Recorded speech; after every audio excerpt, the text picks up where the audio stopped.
सर्वांनो नमस्कार. नमस्कार. रोहन शेठ नमस्कार. तर आपल्याला तुमचं प्रथम अभिनंदन. आपला बाग खूप चांगला फुटलेला आहे, म्हणजे 100% असं म्हणता येईल.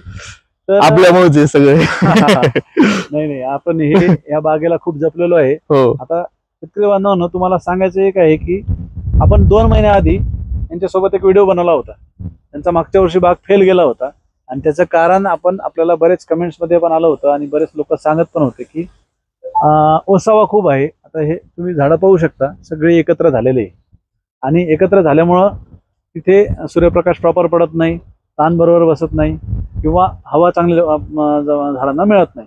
तर या गोष्टीचा परिणाम बाग फुटण्यावर होतो असं बऱ्याच ठिकाणी आम्हाला कळलं. तर इथे मागच्या वर्षी आमचा यावर्षी कटिंगचा प्लॅन होता, पण तो आपण कटिंग केली नाही. आणि जे स्टोरेजची फवारणी, तानाचं नियोजन आहे ते एकदम प्रॉपर केलं आणि त्याच्यानंतर बाग जो फुटलाय तो इतका जबरदस्त फुटलाय की म्हणजे आपण त्याला 100%च्या पुढे म्हणू शकतो. आणि यावर्षी अडचण अशी आली की अवकाळी पाऊस लवकर झाला. किती तारखेला झाला होता आपला पहिला? आपल्याला 6-7 मेला झाला. 6-7 मेला सुरुवात झाली. आणि आपण तानावर कधी सोडलेला बाग? तानावर आपला तसं एप्रिललाच दिला होता आपण. 15 एप्रिललाच थोडं पाणी देत होतो. एक 2 तास जास्त, एक 2 तास झाला की झाडात सावली पडते, ऊन पडत नाही, त्याच्यामुळे ताण लवकर बसणार नाही, म्हणून आपण 15 एप्रिलला तानावर सोडलं. बरेचसे बाग 25 एप्रिल 30 एप्रिलला आपण तानावर सोडले, काहींचे तर 5 मेला सोडले आणि 12-13 मेला पाऊस आला, त्याच्यामुळे त्यांचं नुकसान झालं. ते काय निसर्ग आहे शेवटी.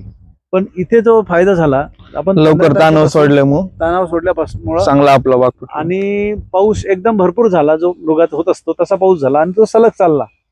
त्याच्यामुळं असा फायदा झाला की तुम्हाला आता इथे सेटिंग बघायला मिळेल. बघा रोहन शेठ, सेटिंग दाखवा. पाहू शकता तुम्ही, कंप्लीट झाली. म्हणजे पाकळी गळून आता फळाची साईज झाली. फळाची साईज बघा, म्हणजे जो आपण तुरीचे दाणे एवढी साईज म्हणतो, हरभऱ्यात नाही अजून आलेली, पण तुरीचे दाणे एवढी साईज झालेलीच आहे. आणि प्रत्येक फांदीला, प्रत्येक पानाच्या मागं फुल आहे, फळ आहे. याचा अर्थ इकडे पण सगळं पूर्ण बाग स्टोरेज कम्प्लीट करतो. आणि मागच्या वर्षीचा याला गॅप जो बसला होता, म्हणजे बाग नव्हता फुटला, म्हणजे फक्त कितीतरी 2-3 गाड्या निघाल्या होत्या ना. हो, 2-3 गाड्या निघाल्या होत्या. आणि त्याचा फायदा हा झाला की यावर्षी त्याला फळकाळी खूप जास्त राहिली आणि ते सगळी पूर्ण बाग पाहू शकता तुम्ही. पूर्ण बाग फुटला. घ्या इकडे. तर हे बघा, पानाचा कलर, चमक, शायनिंग, त्याच्यावर कुठल्याच किडीचा अटॅक आपण होऊ दिलेला नाही. तर एक किडीचा अटॅक जो होऊ दिला नाही याचा अर्थ काय की आपले स्प्रे एकदम वेळेवर आपण घेतले. कारण स्प्रे किडी यायच्या आधी झाला पाहिजे. किडी येण्याचा आपल्या लक्षात आला पाहिजे. नंतर घेण्यात काय उपयोग नाही. नंतर काय होते, त्याला जास्त 10% होऊन जातो आणि आपला पण खर्च वाढतो. आणि आता या बागेला मागच्या उन्हाळ्यात काय केलं किंवा किती कमी खर्चात आपल्याला असं हे रूप पाहायला मिळते झाडांचं, ते रोहन शेठ थोडं सांगतील तुम्हाला, तर ते ऐकून घ्या. आपण तावर सोडल्यानंतर आपण खत, ते आपला बाग पहिलेच फुटला, त्यावर प्रॉपर खत पहिलेच भरून ठेवलेलं होतं. झाडाची अन्नद्रव्याची कॅपॅसिटी चांगली झालेली होती.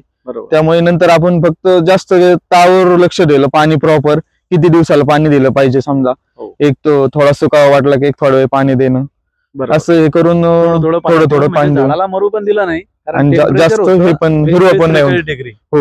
43 डिग्रीपेक्षा जास्त टेम्परेचर होतं. त्यामुळे आपण त्याला थोडं पाणी देऊन तानावर पण ठेवलं आणि मरू पण दिलं.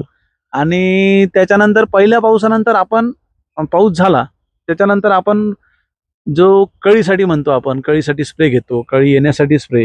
पहिले तर तुम्हाला सांगतो की जर ताण व्यवस्थित बसलाय, प्रॉपर जर ताण बसलाय, पाऊस येणारा जो पाऊस आहे तो पण झाडाला जेवढा पाहिजे तेवढा झालाय, त्याच्यानंतर जर ऊन पडलं तर बाग हा 100% फुटतो. 100%. पण जर याच्यामध्ये थोड्याशा अडचणी कमी जास्त झाल्या तर कोणता स्प्रे घ्यावा लागते किंवा स्प्रेने आपल्याला त्याला पुश करावं लागते, जे मी सांगितलेले. तर पहिला स्प्रे आपण ताबोलीचा घेतला. ताबोली त्यासोबत काय काय घेतलं होतं? ताबोली सोबत 05234 आणि ताबोली हे दोन्हीचा स्प्रे घेतल्यानंतर 2च औषध घेतले होते, 05234 आणि ताबोली. याच्यामध्ये आपण कीटक नाही घेतलं, काहीच नाही ऍड केलेलं नाही. त्याचं कारण तुम्हाला आधी सांगितलेलं आहे, जेवढे तुम्ही सिंगल औषध घेणार, जे हाय पॉवर औषध आहे, जे त्याचा रिझल्ट एकदम सिंगल मध्ये प्रॉपर येतो. तर आपण ते हा मारायला तुम्हाला वेळ त्रास होतो, परत 5 दिवसांनी 5-10 दिवसांनी हा तो होतेच, पण वेळ जातो, सगळं हे होतं. बाग फुटणे.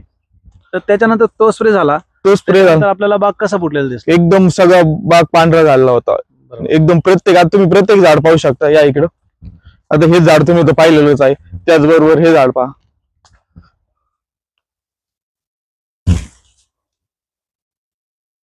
हे पाहू शकता इकडं. ते आता हिरव्या पालामध्ये काय होते की आपल्याला छोटे छोटे असल्यामुळे प्रॉपर लक्षात नाही. हिरवा पालाच आपल्याला ही पांदी पहा. झाडाची हाईट जी आहे ती इतकी जास्त आहे, जवळपास 14 ते 15 फूट. 15 फूट. 15 फुटामुळे काय होते की आपल्याला वरती काय ते पाण्यात दिसला त्यानंतर इकडे अजून. आणि झाड किती हे आपले हे 450 झाड आहेत आपले. 450 झाड आहेत. आणि अंतर किती आहे? 15 बाय 15. 15 बाय 15 अंतरामध्ये आपण 450 झाड. आणि पलीकडचा भाग तो आपले 250 झाड आहेत. ते 250 आणि त्याचं अंतर कमी त्याच पण 15 बाय 15.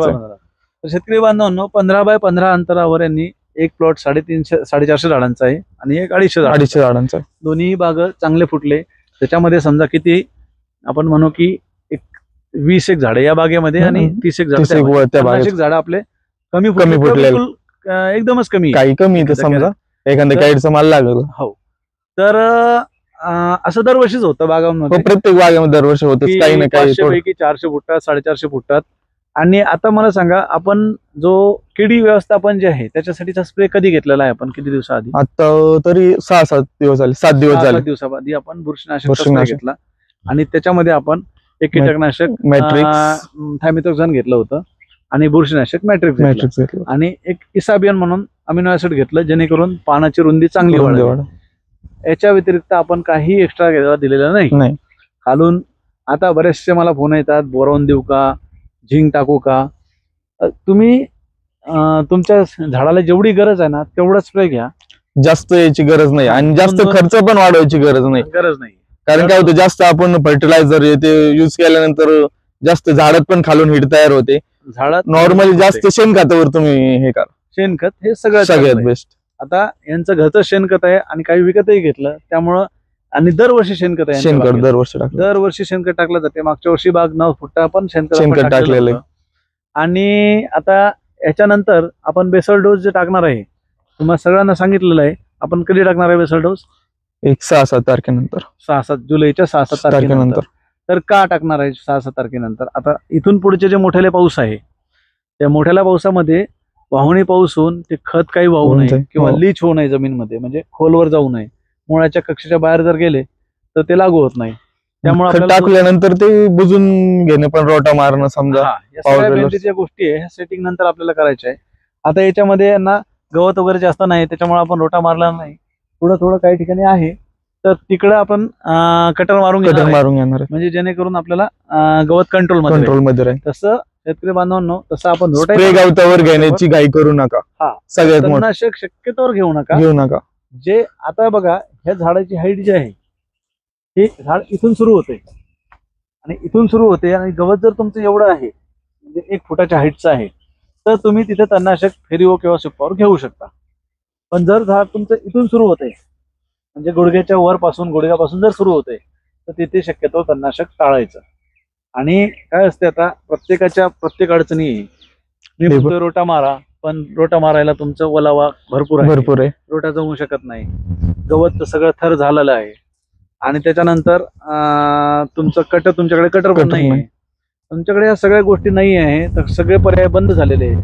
आणि गवतही कंट्रोल करावंच लागेल, कारण चालायच्या वेळेस आपल्याला तिथं चुकाटा सापडला नाही पाहिजे, काही त्रास नाही झाला पाहिजे. नंतर पण गवत वाढल्यानंतर पण लवकर स्टॉप होत नाही. अशा वेळेस आपल्याला ते गवत बियावर यायच्या आधी हलक्या हाताने स्वीपावर किंवा फेरीवर मारणं गरजेचं आहे. मारावंच लागेल. त्याच्यामध्ये थोड्या प्रमाणात नुकसान झालं तर ते सहन करावं लागेल, कारण आपल्याला आपल्या तब्येतीला जपायचं आहे, आपल्याला त्याच्यात फिरायचंय, ऑब्झर्वेशन करायचंय, तर हे रान साफ पाहिजे. त्यामुळे ती गोष्ट तुम्ही करू शकता. अशा वर्स्ट कंडिशनला तणनाशक मारू शकता. आता आपण जे याला मागच्या वर्षी स्टोरेजसाठी सगळं जे काम केलंय, त्याच्यामुळे याच्यामध्ये आपल्याला जास्त वॉटर सोल्युबल द्यायची गरज नाही. पण तरीही आपण जर खत टाकायला लेट झालो तर आपण आता इथे वॉटर सोल्युबल देणार आहे पुढच्या 5-6 तारखेला. जर 5-6 तारखेला खत टाकायला मिळालं पावसाने सुट्टी तर खत टाकू, किंवा मग आपण याला वॉटर सोल्युबल 1261 किंवा 1919 सोडू, म्हणजे जेणेकरून याला अन्नद्रव्याची कमतरता भासणार नाही. आता इथून पुढं गळ होऊ नये.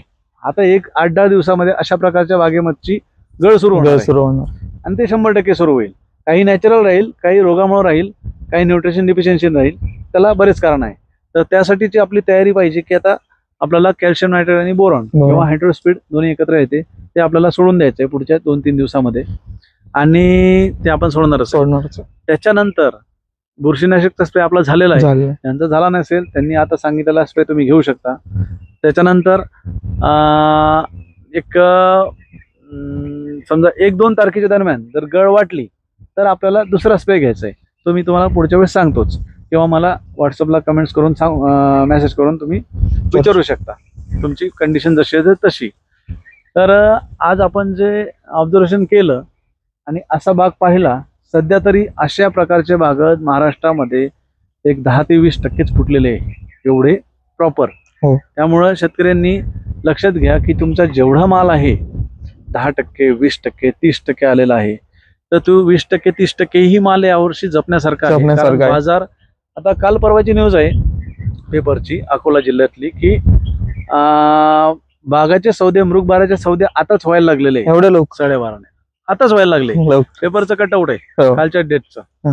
तर आता सौदे व्हायला लागलेले बुलढाणा जिल्ह्यामध्ये, वाशिम जिल्ह्यामध्ये किंवा अकोला जिल्ह्यामध्ये आता सौदे, आणि काही आंबेबाराचे पण सौदे, आणि आंबेबाराचे पण चढ्या रेटने व्हायला लागले. आंबेबार कमी आहे यावर्षी. आंबेबार कमी आहे, आणि आंबेबाराचा बाजार आपल्याला तर चांगला भेटतो मुंबई पुण्यामध्ये. विदर्भामध्ये 20 रुपये 25 रुपयाच्या वर बाजार मिळत नाही. तर तिथे पण यावेळेस 30 ते 35 ही स्थिर भाव राहणार, आणि 40चा पण भाव असू शकतो, राहू शकतो. कारण आंबेबार यावर्षी लय कमी, खूप कमी आहे. आणि त्यामुळं बाग विकण्याची घाई शक्यतो शेतकरी बांधवांनी करू नका. जर उक्त्यामध्ये किंवा तुम्हाला चांगल्या तुमच्या मालाचा अंदाज असेल की आपल्या ह्या झाडाला 4 कॅरेट माल आहे, याला 5 कॅरेट आहे, 3 कॅरेट आहे, असं जर एक अंदाज आला असेल की तुमच्याकडे 20 टन माल आहे, 40 टन माल आहे, त्याला गुणीला 40 किंवा गुणीला 35 रुपये किलो अशा हिशोबाने जर तुम्हाला बाजार मिळत असेल किलोचे, तर तुम्ही द्यायला हरकत नाही. पण शक्यतोवर मालाचा अंदाज नसेल तर माल तयार होऊ द्या आणि नंतरच विका. जास्त घाई पण करू नका. कारण आम्ही इथे माल जोपर्यंत तयार होत नाही तोपर्यंत विकत नाही. मृगबार असो किंवा आंबेबार असो, कोणता पण असो, तयार झाल्यावर आपल्यालाही कळते किती माल आहे, नग मोजता येतात, अंदाज घेता येतो, माल किती निघेल. आता ह्या झाडात जर आज पाहिलं, तुम्हाला मी फळ दाखवले, पण हे वर शेंड्याला किती आहे माहित नाही ना. शेंड्याला हे सगळे मिळून जर हे 7 कॅरेटचा माल असेल, आणि आपण याच्यावरून जर अंदाज काढला की आजच्या तारखेत 4 कॅरेटचा माल आहे सगळ्या झाडामध्ये, आणि त्या हिशोबाने सौदा केला, तर इथे आपलं नुकसान पण होऊ शकतं. खूप नुकसान, अर्धेच पैसे येते आपल्याला, काही कमी नसतो, अर्धेच पैसे होतात. आणि संत्रा बागायतदारांना दरवर्षी बागही फुटत नाही. जसं आपण मागच्या वर्षी बाग नव्हता फुटला, आणि यावर्षी फुटलाय, चांगला फुटलाय. तर ज्या वर्षी फुटलाय त्याचे परिपूर्ण पैसे करणं गरजेचे आहे. चला, तर धन्यवाद.